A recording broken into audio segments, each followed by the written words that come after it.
Night, everyone, and welcome to the virtual book launch party of Once Broken by Tanasha Smith. I'm your host, Tamika Jackson, recording live from Toronto, Ontario. Today, we're going to chat a bit with author Tanasha Smith. First, we want to welcome all the viewers on Facebook, IG, Yes. YouTube. We see you. Oh, yes. Welcome. This is something you don't want to miss. I encourage you to quickly call and gather your mothers, your fathers, your brothers, sisters, nieces, cousins, nephews, children, friends, and even your church members. Because what we're talking about tonight affects everybody and at any time, any age and at any stage. And even right now, oh yes, even right now, it may be affecting you or someone close to you. Topics tonight include mental health, self-talk, and the power of voice. As you are tuning in, remember to like, subscribe, share, and interact on the live. We've got some giveaways. We want you to participate so we know who to give them to. Right before we dive into our dialogue, here's a little bit about Tanasha Smith. Tanasha is a social worker and operates a private counseling practice called Mastery of Self, Inc., located in Brampton, Ontario at 134 Queen Street, Unit 406. And you can follow her on Facebook and YouTube at Mastery of Self and on Instagram at Mastery_of_Self. Once again, I'm Tamika Jackson, the host for tonight. Put your hands together for the author of Once Broken, Tanasha Smith. And let's get this party started. Yes. Welcome, Tanasha. Welcome. How are you tonight? I'm good. I'm excited to get into the conversations tonight about mental health. How are you doing, Ms. Tamika? I'm wonderful, and I'm ecstatic. I'm overjoyed. Just many things. I'm so delighted to be sitting here with you. Thank you. Yes. Tanasha, tell us, who is Tanasha Smith? Well, Tanasha, I myself was born in Toronto. I had the pleasure and the privilege to go to Jamaica every year of my life. Good for you. My grandmother, as I was born, maybe after I got my shots, my immunization, she's like, you're coming to Jamaica with me. So I've been to Jamaica. So it's like I have two homes. Grew up in Toronto. I lived in many different low-income communities. The last community I lived in was Jamestown, and I am not ashamed of where I lived because it helped mold me Tell them today. Oh, yes. And so growing up, majority of the schools that I attended was Catholic, and that's a bit different than public, extremely different. So I had to wear a uniform. I had to. So my whole life is just different. Period. So living in Jamestown, I had to travel a good hour to school. So I took about 3 to 4 buses in the morning.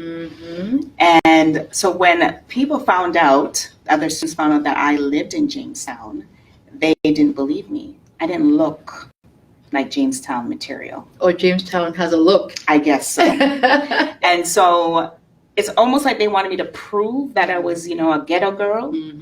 I'm too beautiful, right? So being the eldest of 9 children, I had a lot of responsibilities. So leaving out of Jamestown, which is another survival skill that I had to have, leaving that community and going back home from school was tough because I wasn't liked. The girls in the community did not like me.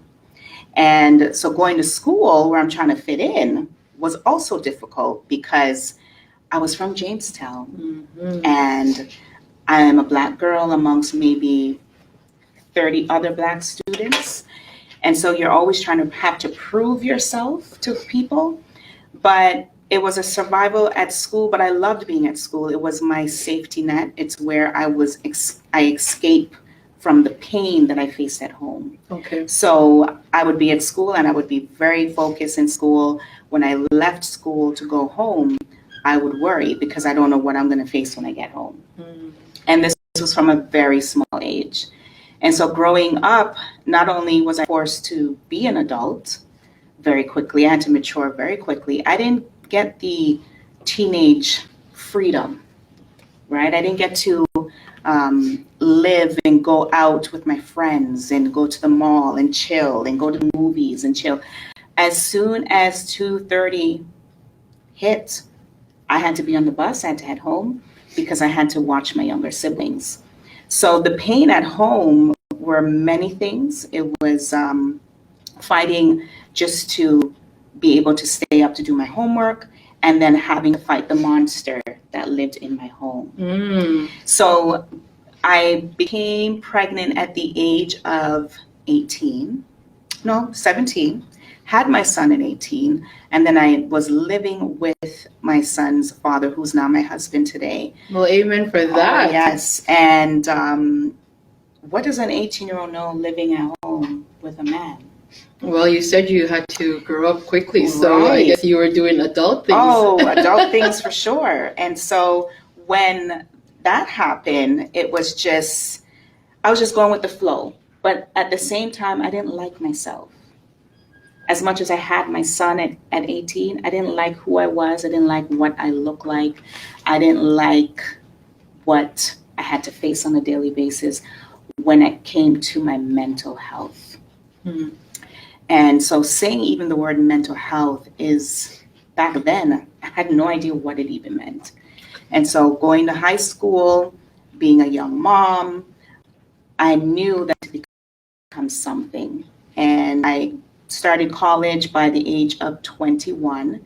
And from there, I just kept fighting not only the demons that I had to see all the time in my head and the dreams that I would have, but I also had to fight those who were around me who would bring me down, or just having to see that monster or monsters all the time. So, wow, that's much to take in. You mentioned the neighborhood. People didn't like the neighborhood. Then the type of school you went to, monsters at home. Yes. So from home to the neighborhood to the school. And so what about you? Did you like yourself? No. Those are all environments. You find out the environment. Right. No, I didn't like myself because of my skin color. And as you know, as Caribbean families, they always have to describe us based on how we look, our skin tone. And my sister after me, she's a darker complexion. And I used to just wish I looked like her, because I felt that if I looked like her, I would be more beautiful, more accepting to everyone else. And the nasty men who always targeted me wouldn't come after me. So I felt that the skin color that I have is the reason why I was always a target. Then you mentioned mental health. What does that mean? Well, once again, our community don't even like to hear the word. Right. I've spoken to people, senior citizens, teenagers, young adults. They don't want to hear the word mental health. They feel that it means you're crazy. Mental health is looking after our well-being, checking in with self, making sure that self is okay, making sure that we have everything that we need mentally and physically in our environment.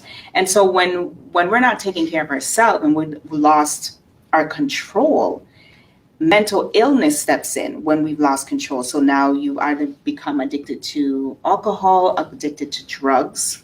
You may have been diagnosed by your doctor that you have depression, or you could be told that you're schizophrenic, you're manic. It just gets worse. So mental health is taking care of yourself. You have to have, I would call, as I tell my clients all the time, you have to have a self-care kit. And so Mastery of Self, my practice, when I'm working with my clients, I help them to customize a kit, and I call it Self-Care Vault. And this self-care vault is customized to only you, because you know when your anxiety comes on, you know what triggers you. And so you need to fill this vault with your secret stuff that you know when you're out of control, or you need to go to that vault or that box, that kit, to get the resources that you need. And so when we're young, I've never been taught to take care of myself. Go to your room, go read a book. I was never taught to take care of myself, right? And so taking care of yourself is taking a nice bubble bath, being at peace, meditating, prayer, having fun with people who you love and who love you back. Taking care of yourself means it means a lot to our mental health and our well-being. If we don't know what triggers us, if we can't pinpoint the things we need to uplift us in a moment of stress, and we take up the bottle, we take up the spliff, right? Those things are suppressing us. They suppress us. They suppress the feeling. It feels good in the moment, but as soon as it drains out, it's gone. So what now? Oh, we're just going to continue doing it. We're going to pick up the bottle, we're going to pick up the spliff, and we're just going to continue doing that. And what we're doing is covering up the demons that we don't want to face, the ugliness that's inside, the breakups, the disappointment, the rejections, the divorce, the sexual abuse, the rape, the abortion. It just continues to fester.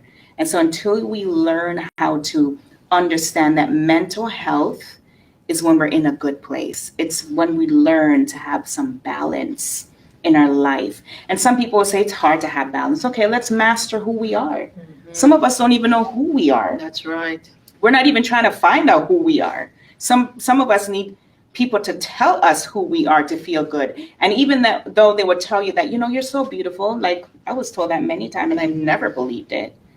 I had to believe it for myself. I had to tell myself I am beautiful. And I have to understand, not only understand that I'm beautiful, but believe that I'm beautiful. Oh, geez, I feel like we should just end the whole show here. Cut. No, I'm just joking. So I didn't know that. I always thought I mixed up mental illness for mental health. Because when I hear mental health, I'm like, think about people walking up and down on the street, eating out of garbage bins, hearing voices in madhouses.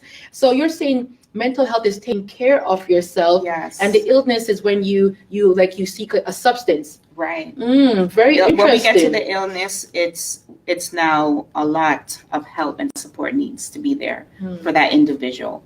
So the conversation, I want to help change the stigma of mental health by replacing with self-care. What are you doing to take care of yourself? Right. So if we change the language, maybe people will start to accept mental health is okay. Growing up in a Caribbean home, it's hard for them to accept that something is wrong, right? And then it is also difficult for them to understand because their generation never spoke. They didn't talk about anything. We don't talk about, we just sweep it under the rug and let it eat you out. Yeah. And then explode. Right? Yeah, and some people don't understand. Yeah, when somebody touches that pain.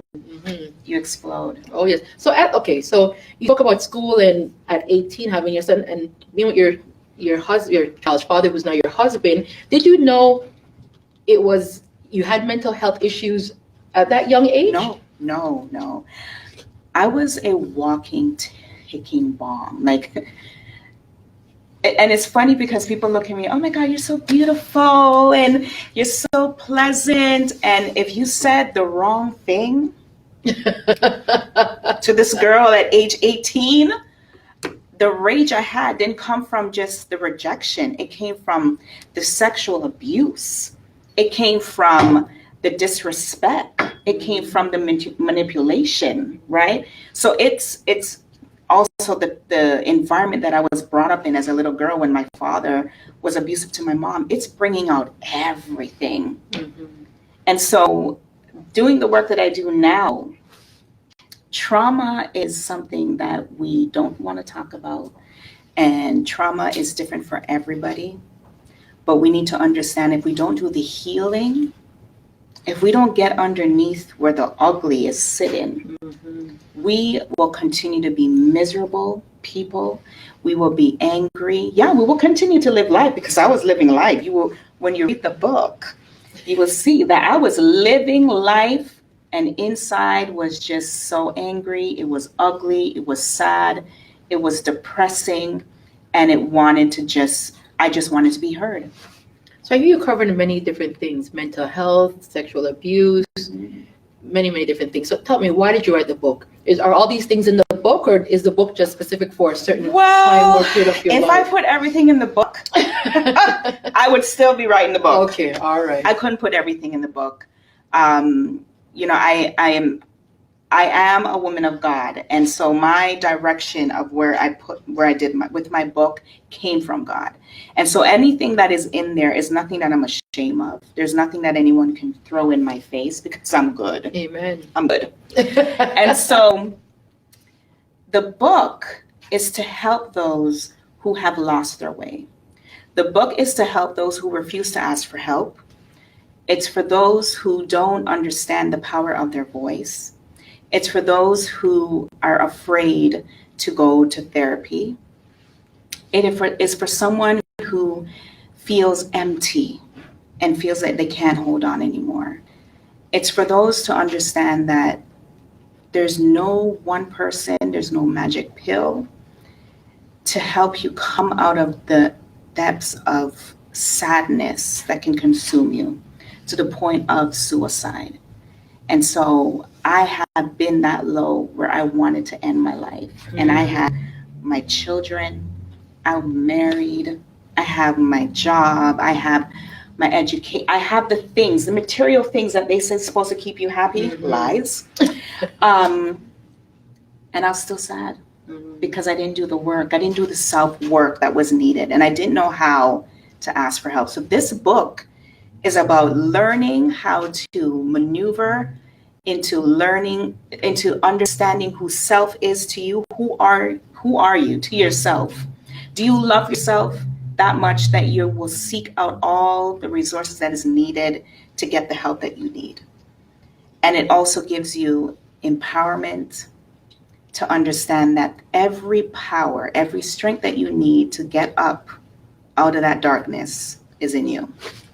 So I think that mastery of self, your practice, is that because you've now you know how to master yourself and you want to help others master self as well? Yes, because it never stops. Okay. It never stops. And if we learn to master who we are at our gifts and how we are to ourselves, when anyone says anything about you, walk up in your face and call out your past, you check them by you don't even have to say anything. You just smile because you're good with you. When you're not good with you, everything bothers you. Oh, yes. Right? When you're good with you, you can walk on by, dust off your shoulders because you're good with you. And so the moment that you give that person the power is when you react out of rage. Yes, because they pressed something. They triggered something. When you deal with it, nothing to press. Right. When you root it out, there's nothing that they can call you and upset you because you're good with you. Amen. Tanasha, I think we should give away a prize. What do you think? Oh, yes. I think we should give away a prize. Yes. Who wants a book tonight? Is there a book we're giving away? Yes, we're going to give away one of these books that also has a bookmark and a poem at the back. So, if you are listening, you're going to put in the chat the age. And hold on, this is going to be the first person, prize. This is for the first prize. For the first person that responds? First person that responds. All right. Okay. Make sure that when you're responding, that this is a name that we can, Okay. So, a book with a bookmark to the person that can remember the age that I had my son. All right. Yes. Those Martin room, let us know who is the first person to respond. A free book. I might just give away another one. I don't know. Well, while we're waiting, Yeah. There's a poem in the book that I'd like to read. Can I go ahead and read that?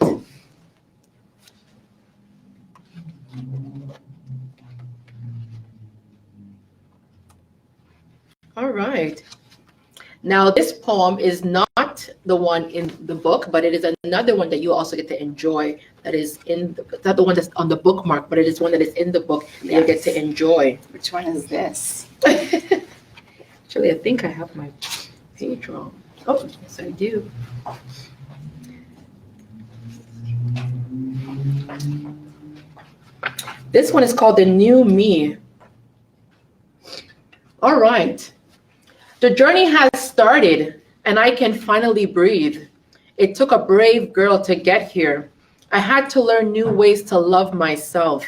I had to learn to accept who I am. It took a brave girl to get here. I had to fall face down to learn that I can get back up. It took a brave, brave girl to get here. I had to put myself first and stop pleasing others. It took a brave girl to get here. I removed toxic people out of my life and replaced them with fresh love. It took a brave, brave girl to get here. I broke generational curses so I could birth a new generation to greatness. It took a brave girl to get here.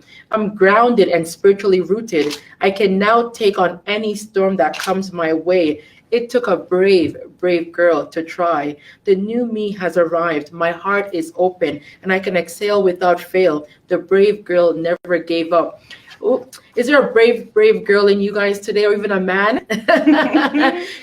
This too is possible for you. Do we have a winner? Do we have a winner? Nadia Bruce. Oh, yes, Nadia. You win a free book tonight. Thank you so much for your response and your participation tonight. Yes. So we'll have that book signed, right? We get it signed for her? Signed. All right. For you. All right, very good. Tanasha, what can readers expect or gain from reading your book? They can expect to be not only encouraged to be their best selves, but to understand that life happens. But if you continue to chase after the dream that you want, with loving yourself the way that you need the love, because some people think that they need to get the love from outside sources. Mm-hmm. You need the love to come from within yourself. And you need to you have to be comfortable when you look in the mirror. Do you like what you see? And if you don't like what you see, why not? Because we're all created individually. We're just so special that we cannot be the same. So what is it that you look in the mirror and see? And when you find that person, and I mean, you have to look really deep in the mirror to the point that tears come down. You want to look straight into the eyes of that self and to love self so much that every time you continue to look at self, the tears don't always fall, but they continue to dry up because you're finding who you are. So when you're reading this book, you're not only going to feel the strength that I had to build up to find who I am today so that I can walk my walk and know my purpose and be happy with what I am and going to be. So this book is to uplift people. It is to bring them closer to themselves. It is to understand not because you will lose someone by death, like someone can die, you've lost yourself, that you can't collect yourself to be you again. You don't have to be divorced and be nobody. You don't have to be sexually abused and never be seen as a special person again. You don't have to make mistakes and feel that you need to live in your mistakes, but learn to forgive yourself and find who you are. So I'm hoping that my story, my transparency that I've shared in this book will get you to come out of your hidden dark places and live your truth and be happy to share your story, because our stories are what help others to impact others. Our stories help to impact others to believe that there's hope and there's light at the end of the tunnel. Amen. Oh, yes. Tanasha, I know you, and many people just look at you to say that you're beautiful and you're confident in your many things, but we don't just see that. That's really who you are. You really are complete and whole and confident because you've gotten to a place where you've done the work. Yes. You do self-care. You take care of you. Make sure you have a healthy mindset, and you definitely do make sure that your words are positive and you speak well of yourself. Now, did you become this way? I don't know how long you've been walking with the Lord, but was this journey because of your journey with the Lord, or was this before? Did you do the work before? Was it before Christ, or was it after Christ? Your No, journey. I've always been a prayerful person. I had an uncle who he walks with his Bible everywhere he goes, and he taught me how to pray. And I I knew there was someone or something higher than me, powerful than me, but my walk into God it was a journey within my pain. So it was gradually. So going to Catholic school, you always have to pray. So I've always been a believer of God. It's just that I didn't understand. Sorry, I didn't understand what it means to believe. But I realized that the more I start to get closer with who I am and find who I am, I was getting closer to God. So my walk became more powerful when I understand my power and who I was serving and who I was believing. Because the more I got closer to myself, I started to understand how powerful I am as a person, and the things I didn't understand as a young child compared to as an adult. I use those skill set to help those who come to me to understand that I don't throw God into them, but to understand that when whatever they're seeking, that same power that they're seeking, it's inside of them. Very good. I don't know who has the book and if you even read the book, but I read chapter 6. A few days ago, you were on another live, Yes. and you said chapter 6 was the hardest chapter. Yes, it It took was. the longest. And I read chapter 6.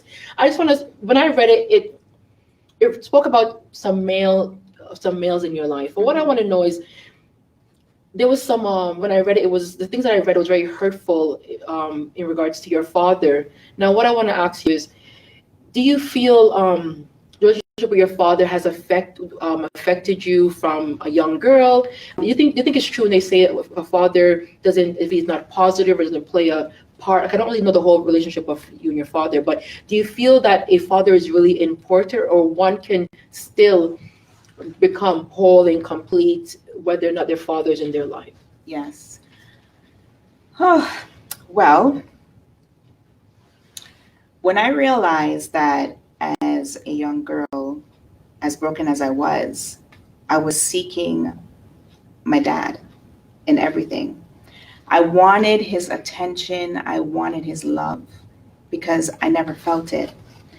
And so when a young girl know who her father is, or even don't know who her father is, we tend to seek that love from other people. And it's a void.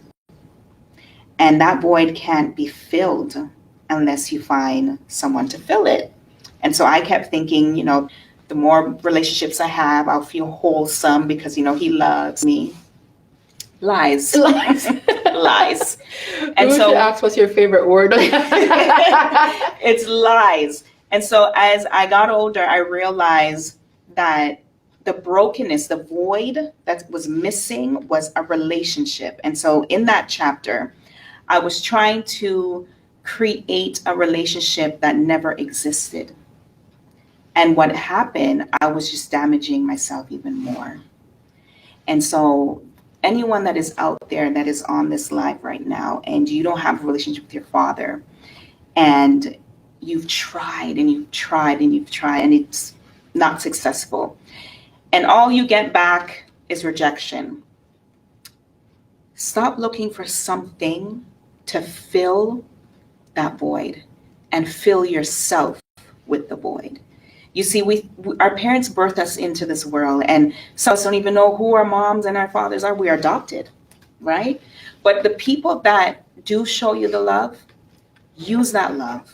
But when you find who you are, it's just by loving yourself. We don't love ourselves. We love social media. We love shoes. We love makeup. We love lashes. We love hair. We love everything materialistic except ourselves. So in that chapter, I expressed how it was so hard to create a relationship with someone who was also broken. And I couldn't fix my father because it's not my responsibility. And that's another topic, because we also think we need to fix the people in our lives. That's not our responsibility. And so our responsibility is ourselves. So reading that chapter, the life lessons alone will let you understand that it's about you. It's all about you. So the void of thinking that, I'm going to get married and I'm going to be so in love and so happy. I just need that one guy or that one girl to make me happy. You get them, you're still not happy. Right. It's just to prove to you the only person that can make you happy is you. I'm looking for the part where your father said something that was very good. It was really hurtful. I felt like it was my own father speaking to me. Are you okay saying what he said to you? Did you find it? No, but I don't want to keep my eyes off the screen too long. So do you want me to, if I can, and the reason why I mentioned it, because it was so powerful to know that you're standing, or you're sitting here, or you are who you are today. Okay. Even though she wanted that relationship with her father, and it is important, she reached out, yet she said it wasn't healthy for her, and she did her best. If you read the book, you'll see that she tried. She went to him, she took him out, she tried to foster something good with him, but her father is just who he was. And even though he continued to be who he was, and she wanted that relationship, and she wanted to love him and be loved by him, she decides to take care of herself by removing herself. And we gotta get to a place when we realize that people is not going to make us whole and complete. And even though we desire that relationship, we've got to walk away. And so I was trying to find the words that he had said to you, because I was thinking, after saying that you can still love him, but decide I'm gonna honor myself and my mind, my well-being, because it's important. No matter how much love I want from this man, because many people, even if it's a spouse, they will stay in a relationship where the spouse is swearing, hitting them, because they want to feel that love. They're like, oh, at least he loves me, or he's doing this because he loves me. You might have said, my father curses, he tells me bad things, I'll never this, I'll never that, I'm just like my mother. And that's just his way of showing me love. But you're like, that's not good for you. That's not good for your soul. Those words aren't positive. They're going to bring you down. You're brave enough to walk away. So we'll let you guys find it in chapter 6, those words. Yes, it and you touch on a good thing there. We're looking for love, and some of us don't even know what love is. That's right. And my father didn't know what love is. I don't think he knows what it is today. But the relationship I have with him today is non-existent, and I'm okay with that. I pray for him. I continue to love him from a distance, and I hope that one day he will find peace for himself, because it's not my business if he don't like himself and don't like anybody else, right? But I like me, and I love me. Amen. And I'm good with me. But it's just also understanding the generational cycles, right? I could have continued that toxic relationship and still try to fight with him to get nowhere, right? So because of the education I got, social work, and also that also helped me understand the psychological part of what I was doing with myself and understanding him at the same time. So when I started to realize his pain was so deep that it was before I was even in existence, I had to let it go. Yeah. And I'm just happy that my father and my mother came together and made me, and that's why I love them, because they gave me life. And so that is good enough to celebrate. And that's how I'm going to encourage those who don't have a relationship with their father or mother. Just be happy that they didn't throw you away, and you're here to still live and make your life powerful, and to continue loving yourself. That's where your power is. Loving yourself and loving who you are and taking care of self. Very good. Before I ask you the last question, so yes, know tonight you too can walk away, whether it's your mother, your father, that spouse, that friendship, that business relationship. You can walk away if it is not serving you, if it is not good for your mental health, if the words they're speaking is not positive, if it doesn't lift you, you too can walk away. Tanasha, we want to give away one more book, but do you want to do that first before the last question? Yes. All right. I feel like Oprah. You know when Oprah said, "You get a car. You get a car." One day you'll be giving out cars. One day. Okay. So the other question is, let's see. All right. Hope you guys were listening. What was the name of the poem that my friend here, Tamika, read to you? What was the title of the poem? I'll get you guys to start thinking while we continue. All right. Well, Tanasha, Yes. we want people to read the book, so I'm going to ask you any more questions. We want them to read the book because the book is really something. Once broken, it means no longer is she broken. And you too, if you're broken today, you can no longer be broken. Read the book. It's going to help you. It's going to help you to take care of yourself. It's going to help you to renew your mind. It's going to help you to see things differently and learn that someone else has been there and you too can overcome and become a new person and you could be brave. You could be brave and become whole and complete. So Tanasha, what's next?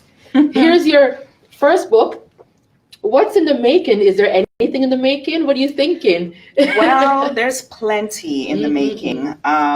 So I'm creating a self-love journal, and it's going to go along with the book.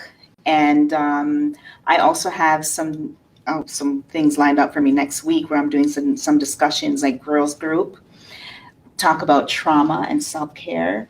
I'm going to be on an Adidas platform where, yes, I'm going to be on a panel discussion about mental health. Amen. And so as I continue to be a therapist and to continue to preach the word of self-care, because that will always be my thing, because it helped me to get where I am today. My practice is located downtown Brampton, 134 Queen Street. And I'm taking clients in person and virtually. I will continue to do that. I plan to continue to work with those who are lost and bring them out of their brokenness so that they can see the beauty within themselves. Okay. Because there's also some conversations I would like to have when it comes to sexual abuse, because I find that within our religions and our churches, these conversations are hidden and they need to come to light, because there's some broken people walking out there, keeping secrets to themselves and walking bombs out there because you touch them, you trigger them, they set off. I want to be able to have those conversations and have an open mind while receiving the information, because it's also culture. It has a lot to do with our culture. And continue talking. I'm not going to stop talking about self-care. I'm going to just keep trying to reach people. Amen. Amen. Do we have any? Do we have a winner? Possibly. So the poem answer was The New Me. Did anybody get it? We got brave, brave me, and brave. That was in the poem. Maybe I said it too fast. Who said brave, brave me? Sharina Wynn. Do we want to give it to her? Sharina Wynn? Or another question? Sure, why not? You know what? You got something out of the poem. Yeah. And hopefully you are being brave. Yes. And so before we close, I have a special gift. The self-care journal or self-love journal, I'm not sure what I want to call it yet. When I'm finished creating it, I'm going to give it the first person on this live to answer this question, because it is going to change your life, because it's going to teach you to not only to be devoted to yourself, but to create a self-care kit that you understand how important it is to wake up and be good with self, to love who you are, and to practice it so that you can practice it and teach your children. Because we don't understand how important it is that we do the self-care that is needed, because our children are always watching us. And if we are doing the good work with ourselves, they will continue to do the good work. Yes. So if anyone who's watching right now can remember what I call the self-care kit, it's not self-care kit, but it's along those lines that I customize for my clients. If you can remember what I call it, you'll be the first person to receive that journal before anyone else. And so we'll wait for that. All right. So while they're thinking about it or trying to, they can't even go back and rewind. Tell us, Tanasha. Just wrap up in this recap. What is the difference between mental health and mental illness? Because remember, it is not walking up and down, talking to yourself. No. We want people to not think of it. Because as I said, I used to think, when I used to hear mental health, I'm like, oh, it doesn't concern me.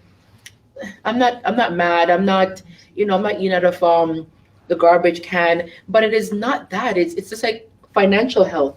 Yeah. Physical health is this what's the health of your mind? How do you handle emotion? How do you handle conflict? It's all of that, isn't it? It's everything, and that is very important because that's why that stigma is there. That's why that wall is put up for some of us.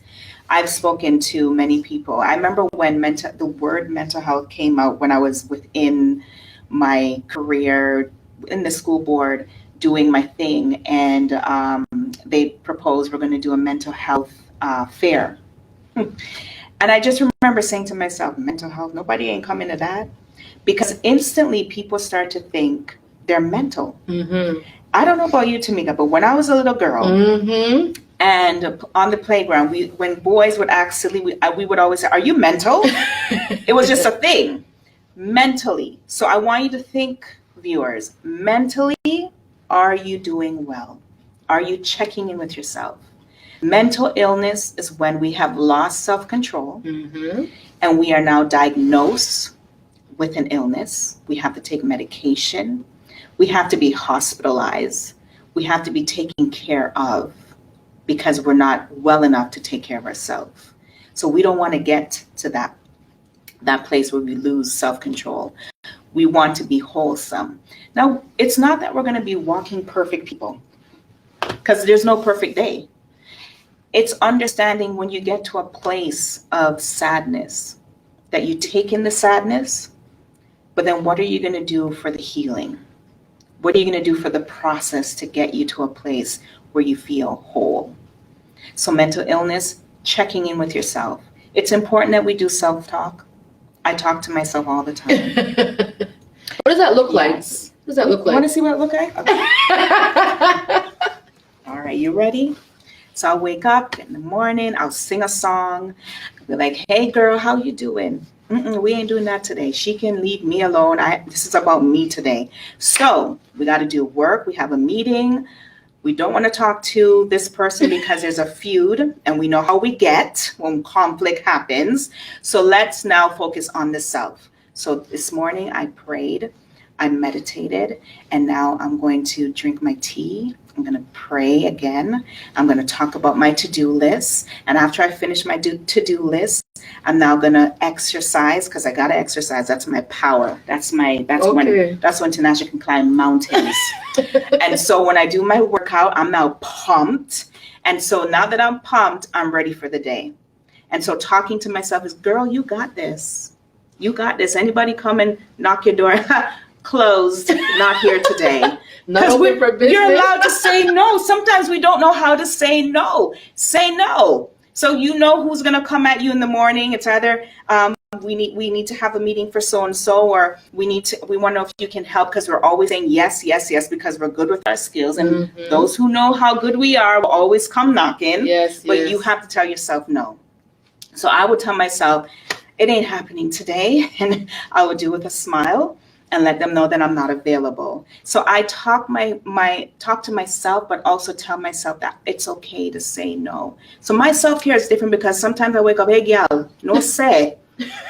Today you're working out. No foolishness, right? And there's days where I'm like, girl, you look so hot today. Boy, look how you're doing with your face. So some people need the soft talk and some people need the rough talk, right?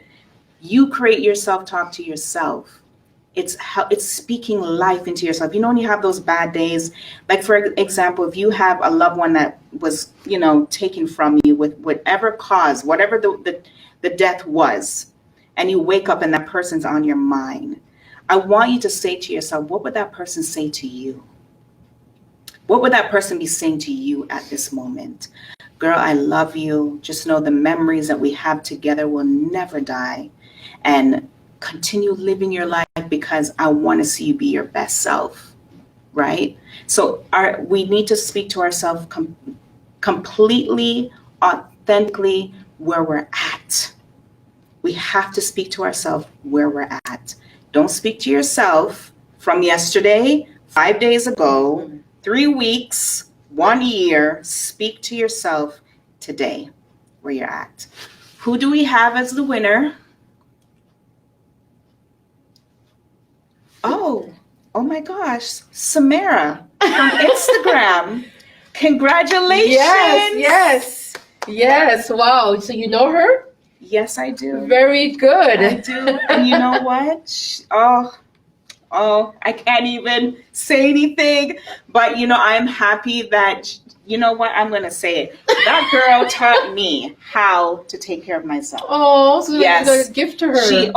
It's going to be an amazing gift to her because working with her, she would come in. I hope she don't mind me out in her business, but she know I'm her goodie. And so she would always have her hair together, and she goes, "Oh, I have my 4:00 massage booked for today. I haven't used my massage ever." And I'd be like, "Oh, yeah." And then again, she'd be like, "Oh, I got to do my nails tomorrow. I can't wait." She had it all together. Mm-hmm. And so the way that she looked after herself, I said, I need that. I want that in my life. Mm-hmm. So, Samara, I can't wait to gift you that. It's going to be shipped out to you, and you will be the first to receive it. All right. Once again, we're here with author Tanasha Smith, speaking about her new book called Once Broken, but No Longer Broken, but Whole and Complete and Confident and walking in and everything good and glorious. Tanasha, take us out with where they can find you, where the book is located, your location of business, all your social media pages, and yeah, we'll say good night. Okay, so as you already know, my practice is called Master Yourself Inc., and I'm located in Brampton, 134 Queen Street, Unit 406, telephone number 218-3515. I'm on Instagram, which is Master Yourself, Mastery_of_self, Facebook, Mastery of Self. And I'm also on LinkedIn as Tanasha Smith. And my books are online. They're on Amazon. They're actually going to be available everywhere, Amen. Internationally. Amen. So if you haven't gotten your book, go get it now. Don't waste time. All right, you guys, thank you so much for tuning in tonight. Some people. Oh, before I go, sorry, yes, my dear. Yes. I want to thank all my lovely people, my family who have always been pushing me to be my best self. I love you guys. I cannot have done anything without the love because I don't have the mother and father love, right? Mm-hmm. So the love that I get from my friends and my extended family, I love you dearly. I want to also thank Romello Publishing. Thank you for making this dream possible. I want to thank Victoria A. Morgan for her Transforming Dreams course that I took that changed my life. Author today. I want to thank my daughter who's always by my side. Love you, sweetheart. I want to thank my husband and my son and the one and only invisible, most high God. Amen. Amen. You've heard it. Whatever you need to hear tonight, we're not going to tell you everything. You've heard enough tonight to go out and get the book, Once Broken. It's a book that's going to change your life. It's not just a good read. You're gonna read it and you're gonna go away with tears. You're gonna go away feeling transformed. You're gonna go away feeling different. You're gonna go away feeling like I want change. I want to be different. I want to do more. I want to get rid of the things that are not serving me. So go out today. It is available everywhere.